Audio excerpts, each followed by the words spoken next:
Hello, everyone. We are live from the Rio, where the 45th World Series of Poker is taking place. Main event going on right now. Halls are sort of bare, right? It's almost over. People are going home. Yeah, they're going home. We are here with the wonderful George Danzer. I'm Eric from the GPI. Chad. I'm here with two bracelet winners. Again, what's going on? Two bracelet winners. We're here to ask some questions for Chad, Chad as well, for George, of course. If you have some, just let us know. You can hashtag ask Danzer, and we'll get him in. So we can ask a few questions from here. George, let's start with Alex on Facebook, who wants to know about your passion for wine. Oh. See, there you go. Apparently you have your own wine, or maybe a wine operation going on. I grew up in Portugal, and we had a little farmhouse, so we have a couple of rows of grapes there. And when I have time in the summer, we just pick a few, and then we stomp them ourselves and try to make a wine. But just maybe 50 liters at most. It's just a small hobby when we find the time. But yeah, I really like wine. I have a big collection, not really big collection. Let's say I cannot drink it in one day. What kind of wine do you like? Red, white, and we what kind? drink both, but mostly the white wines from Germany, where we lived in the Pfalz, and from Austria, the Wachau. That's like the two regions where we have the white wines from, and then the red wines from a couple from Portugal, and then southern France. That's the regions we like most. Is there a chance that we'd see a George Danzer wine down the road? Is that something you might want to get into later on? Yeah, maybe in 30, 40 years when poker career is done, and then the intermediate, I don't know what's happening after poker career is done, then I might just retire on a vineyard and bring out some bottles Danzer labeled. If you start stomping your own wine, I think that could be a seller. I think fans might want to get involved. So just a thought right there, Chad. How about Pat from Twitter wants to know, how did you get so good at mixed games? Boy, that's an easy question for you. How did you get good at mixed games? Yeah, it's really easy. That's right. You read a couple of books, although in mixed games it's harder to find good books. So yeah, you probably just read a super system, get the basics, and then you change it up a little bit, because the stuff that's in there is outdated by a lot. So then you just play a couple of thousand hands online, put the whole bankroll against the best guys in, and then after you lost it all, then you know what mistakes you made. You come back, relearn the game, now you know what to do right, and the next time you just crush it and you're good. That's the way to do it. It sounds really easy. It's kind of interesting that yourself and then Brandon Shaq Harris, both atop the WSOP Player of the Year, are both mixed game players. I've known Brandon for a while. We're from the same neck of the woods. It's just kind of interesting that, in order to compete for that WSOP Player of the Year, you kind of have to be well-versed in all the games. Yeah, I think it's a big favorite if you bet the side that somebody is going to win 2 bracelets every year, just because the numbers are, I think, over 90% that somebody does it, but it's always going to be a mixed game player. Right. I think maybe Greg Merson did it in No Limit Hold'em, but other than that, it's always mixed game players, because we just have the better fields. The 10K events this year with 130, 140 players, you have maybe a 1% chance of getting a bracelet there, so that's huge. Against 8,000 players, it's going to be a little harder. Speaking of those bracelets, congratulations, first off. Thank you. Once you get your first, do you get so confident that you just feel that a second one is coming on, or? I think it was always the same for me. I got deep in a lot of events, and then when you're at the final table, you think you can win it, and then you try really hard. And after I won the first bracelet, I think it was the same. I had the same feeling going in the final table, because you just really want to win it. You try everything, and then if you bust 5th, okay. If you bust 2nd, okay. If you win it, woo! That's when you're really happy. I want to ask, and Sam from Facebook also wants to know about the hair. I seen you in Monaco during the EPT Grand Final, and you had it down, and I didn't even recognize you. You walked right by when you were going in the hotel. Somebody said, "Oh, there goes George Danzer," and I had to do a double take. But tell me a little bit about the hair, because when it's down, it's really long. It's a lot longer than maybe it looks when it's up. Just so you know, George, that's most of the questions we have. All about the hair. Yeah, the hair looks funny when it's down. You have to style it if you cut the sides off and keep it long on the back too, because there's a lot of even the football players now at the World Cup, they all adapted the George Danzer look, right? the Mohawk, but they usually take the back off, and I like the real Mohawk. So yeah, when it's down, it looks a little bit funny, but you can't style it every day. It's just some days when I have my off days, I just you leave your hair down. Yeah, you wake up at, I don't know, 1 p.m., then you have room service or whatever, and then you're not in the mood of styling your hair. And how long does it take you to get it to look like this? Not too long, like 5 minutes probably.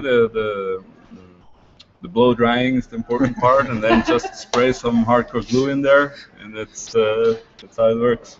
Is there a specific brand of product that you use? Is another question. Yeah, there is only one that really works with that, and it's the Got to Be or something, I think. Oh yeah, I know the yellow one. You don't know. I do, believe it or not. I don't style my hair much, but yeah, maybe that'll be next year. We'll see a sponsorship patch. Yeah, Got to Be. It'd be kind of cool. You have to use the spray glue, the yellow one. That's the only one that works with long mohawks that want to look a little dragonish. Nice. We have Kevin that wants to know if you miss online poker. It's been a few months here in Vegas, a few long months. Are you ready to go back home and play some online cards? Yeah, I really miss it. I tried to go for Supernova Elite this year, so that was a little bit exhausting. I went for 2 weeks hardcore and was far over the pace I had to play, and then just had a very bad stretch of maybe 20,000 hands where I ran really bad, and then I didn't want to play anymore, and I just played like 2 or 3 hours a day. But now, after all the live grind, I'm really ready to get back, and maybe I still try to get to Supernova Elite, although I have to get another 700,000 in. So maybe a short vacation before then? Yeah, definitely. We're going some days off? some hiking, and then I'll come back probably with the EPT Barcelona, and that's when I start to play poker again. And after the EPT Barcelona, then I'm going back online, start to grind, and then the W Coupe is coming in September.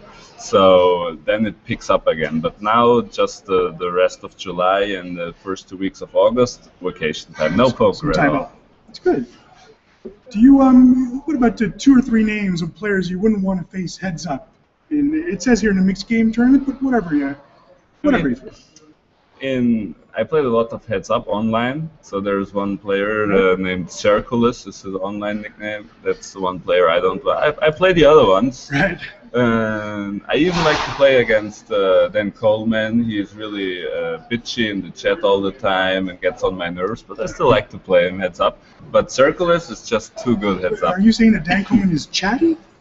You're saying he talks a lot? In the online. Wow. That's a scoop, because we thought he didn't speak at all. Yeah, maybe live opponents, they're gonna hurt him. If he talks to them like he talks to me in the chat, definitely he's going to get beat up in the parking lot. So, yeah, exactly. Circulus, I don't want to play him. I think he finished 2nd or 3rd in the heads-up events here too. So I'm not sure. Yeah, he's a very good heads-up player. And other than that, depends on the game. Yeah, but I feel really confident when it goes down to heads-up. Before that, I don't like the 3 or 4-handed play. In a lot of mixed games, then I don't like to play, for example, against Calvin Anderson. But when it's heads up, I'm fine against most of the players. Just the 3 or 4-way when it gets really aggressive, and there is a couple of other things involved than pure aggression, like you play in the heads up. Yeah, then I have more problems. Heads up, it's You're fine. good at that point. Yeah. I brought up Dan Colman. Let's talk talk about Dan for a minute. You're a great ambassador for the game. You're a PokerStars Pro. You love to speak in public, and you do it very well. We saw where Mr. Colman decided not to speak to the media, not to speak on the ESPN cameras. What are your thoughts about that, about someone not necessarily wanting to open themselves up like someone like you does? I have to confess I didn't follow the whole story because I was still grinding some tournaments, and then it was building up to the main event. So I was really busy the last weeks because there was still a 10K stud going on during that. So I missed the whole controversy. I just saw some Twitter interaction, and I think, just from what I've heard, that he just didn't want to give interview. It's fine, really, because everybody is entitled to do whatever he wants. And if he likes to promote the game, he promotes it. If he doesn't like to promote the game, he doesn't.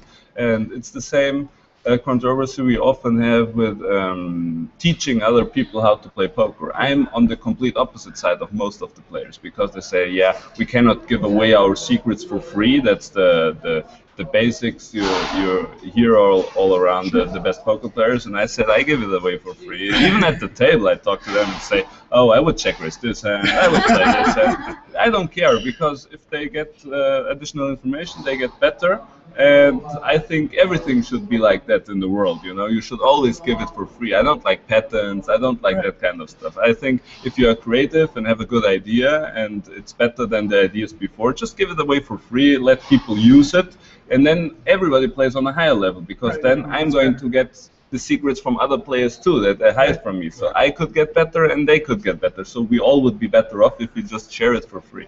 So, but everybody is entitled to do whatever he feels good. So I wouldn't tell him to do otherwise. He's fine. You obviously took the approach that, you know, you're doing interviews, you're doing one with us right now.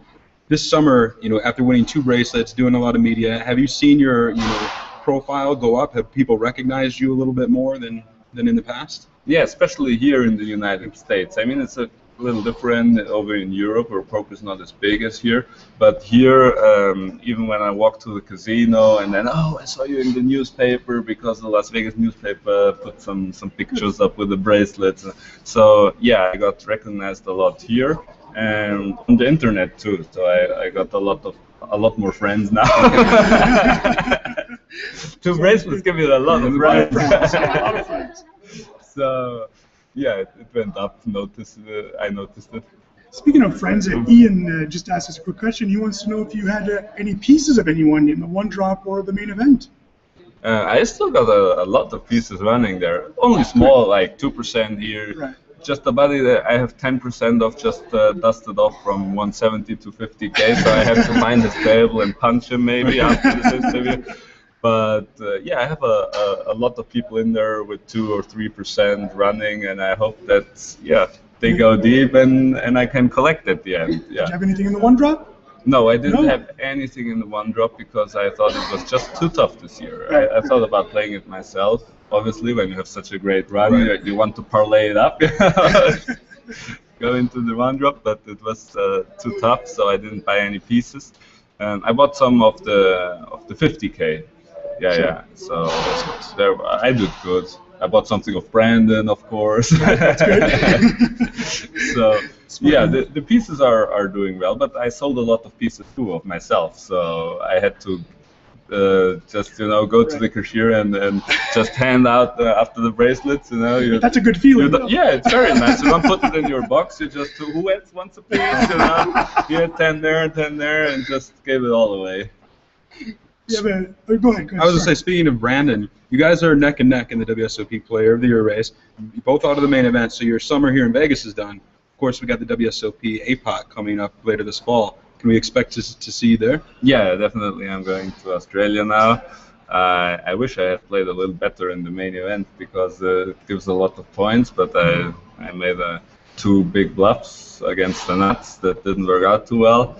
But now I have to go to Australia. So yeah, I had hoped I win the main event here so I can skip Australia. But now, what am I going to do? So is it's an important title for you? Something you want to win to cap off your 2014? Yeah. I told a lot of people that they put your picture up here in the Rio hallway. So from then on, I don't have to go to come here anymore because I'm already here, you know. And then finally I can skip a WSOP and just come for the main event and not for 7 weeks of hardcore grind. So yeah, it's a really important thing for me. Yeah, but one last quick question for you. Someone not named George Danzer, who in Germany is, to you, the best poker player out there?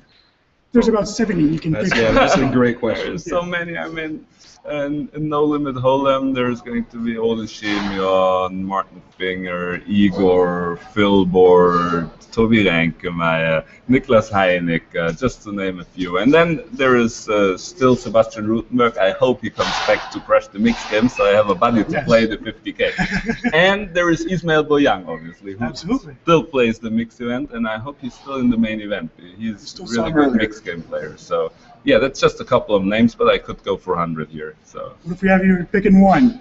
If I have to pick one, oh my God, I'm going to pick Niklas Heinicke then. Oh, very good. Good wow, pick. that's a good pick. Thank you, George. Yes. We're good, Chad. It's a Google Hangout with the amazing George Danzer. 2 bracelets. Hello, bye-bye.